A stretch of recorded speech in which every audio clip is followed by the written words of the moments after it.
नागरिक और इस प्रांगण में पधारे सभी मातृशक्ति, पितृशक्ति और युवा शक्ति, आप सभी को आज विश्व आदिवासी दिवस की हार्दिक बधाई और शुभकामनाएं।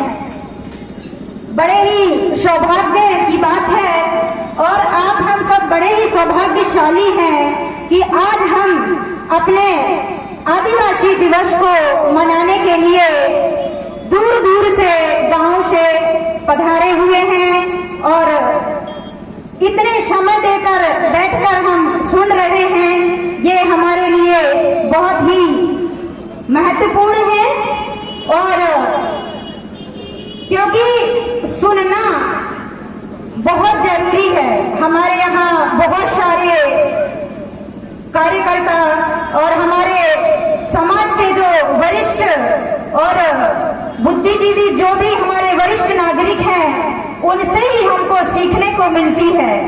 तो सबसे पहले तो मैं ये कहना चाहूंगी कि हमारे अंदर धैर्य होना चाहिए। धैर्य वो होना चाहिए, जब हम शुरू में आए थे तो ये जो प्रांगण था वो भरा हुआ था, लेकिन धीरे धीरे धीरे धीरे जो है ये ग्राउंड जो है खाली हो गया। तो जब तक हम हमारे वरिष्ठों के जो वक्तव्य हैं, उनके जो विचार हैं, उनके जो सोच है, उनको अगर हम नहीं सुनेंगे तो समझेंगे कैसे, और जब नहीं समझेंगे तो हमारे जीवन में हम उतारेंगे कैसे कि हमको समाज में आगे कैसे बढ़ना है, क्या करना है। कहीं न कहीं हमको अपने जो वरिष्ठ हैं उनके बातों को सुनकर, ग्रहण कर और अपने जीवन में उतारेंगे, तभी हम आने वाले भविष्य और समाज के लिए एक अच्छा मार्गदर्शन और मार्गदर्शक बन सकते हैं। बड़े ही दुख के साथ कहना पड़ता है, एक चीज मैं जब भी मंच पे आती हूँ तो मुझे ये दुख होता है कि हमारे मातृशक्तियों की जो उपस्थिति होती है या तो ग्राउंड में कम दिखती है, जो प्रांगण है उसमें कम दिखती है, या जहां हमको मातृशक्तियों को मंच पर बैठाना चाहिए, सम्मान देना चाहिए, वहां पे हमारे मातृशक्तियों की जो है कमी महसूस होती है। और मुझे जहां भी ये अवसर मिलता है, क्योंकि मैं भी एक किसी की बहन हूँ, एक मातृशक्ति हूँ, तो कहीं न कहीं मातृशक्तियों को अगर आगे लाना है तो हमको उनको लेके चलना पड़ेगा, साथ में लेके चलना पड़ेगा। दूसरी बात मैं करूंगी शिक्षा की।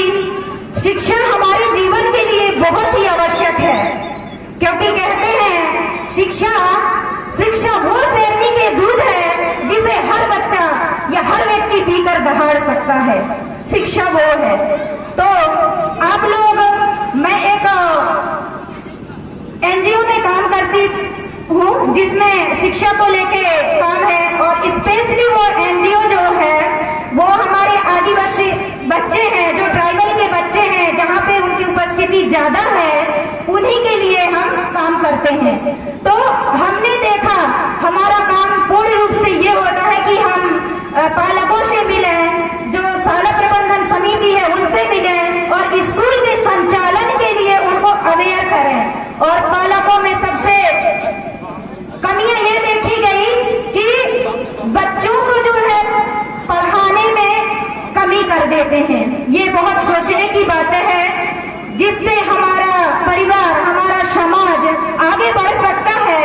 हम उसी को मतलब ये कहना चाहिए, उसी को जो है महत्वपूर्ण नहीं मानते, उसी को प्राथमिकता नहीं देते। आज अगर मैं एक गांव से हूँ, अगर आप लोग के समक्ष बोल पा रही हूँ, तो कहीं ना कहीं ये मेरी शिक्षा की ही पावर है, मेरे समाज के लोगों की ही पावर है, इसलिए आज आप लोग के समक्ष मैं बोल पा रही हूँ। नहीं मेरी भी क्या हैसियत थी कि मैं 2 शब्द बोल पाती। तो शिक्षा के लिए आप लोग अपने बच्चों को भले 1 घंटे टाइम दीजिए, लेकिन दीजिए। आज जो हमारे समाज में या अन्य समाज के लोगों द्वारा हमारे जो समाज की बहन बेटियां हैं, उनके साथ जो सलूक होता है, जो कहना चाहिए कि प्रताड़ना मिलती है, इस पे हमें बात करना चाहिए। क्योंकि ज्यादातर हम ये देखते हैं हमारे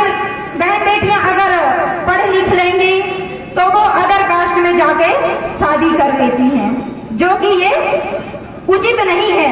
क्योंकि अगर कोई आगे बढ़ रहा है तो अगर हम उसको देख के हम आगे बढ़ने की कोशिश करेंगे तो हमारे लिए वो एक रोल मॉडल होंगे, उनके हम अनुसरण करेंगे। तो क्यों ना हम अपने समाज को आगे बढ़ाने के लिए एक रोल मॉडल अगर किसी को मान रहे हैं या हम उच्च पद पे जा रहे हैं तो हम ऐसी छवि बनाते रहे, ऐसी छवि बनाए कि आने वाले समय में लोग हमको जाने, आप हम सबको जाने। तो ऐसे छवि हमको बनाना चाहिए। शिक्षा बहुत जरूरी है। और रही बात रोजगार की, इसमें एक चीज और बोलना चाहूंगी मैं कि जो शिक्षा है, लोग कहते हैं अरे हमारे पास तो लाहू पैसे नहीं है, कहाँ से ड्रेस लाई, कहाँ से पहाड़ा लाई, ये बोलते हैं गांवों में। क्योंकि हम जाते हैं फील्ड वर्क में, लोगों से मिलते हैं तो ऐसी चीज हमको सुनने को मिलता है, आपको दाना बेच के दारू पीने का समय मिल जाता है, दारू के लिए तुम सब कुछ बेच दोगे, दाना बेच दोगे, घर के थाली बेच दोगे, लेकिन जब शिक्षा की बात आएगी तो आप लोग कहोगे कि हमारे पास पैसा नहीं है। तो ये सोचने की बातें हैं जो हमारे युवा हैं और हमारे जो वरिष्ठ नागरिक हैं, जो हमें संदेश देते हैं, उनका हमको अनुसरण करना चाहिए और उनके कहे अनुसार चलना चाहिए, ताकि हम भविष्य में आगे एक अच्छा मार्गदर्शन दे सकें, लोगों को अच्छा दिशा दे सकें। ऐसे कार्य करना चाहिए। तो मैं ज्यादा न कहते हुए मुझे इस मंच पर 2 शब्द बोलने का अवसर दिया गया। मैं आप सभी का तहे दिल से धन्यवाद करती हूँ और इन्हीं शब्दों के साथ आप सभी को मेरी ओर से पुनः विश्व आदिवासी दिवस की हार्दिक बधाई और शुभकामनाएं। आदिवासी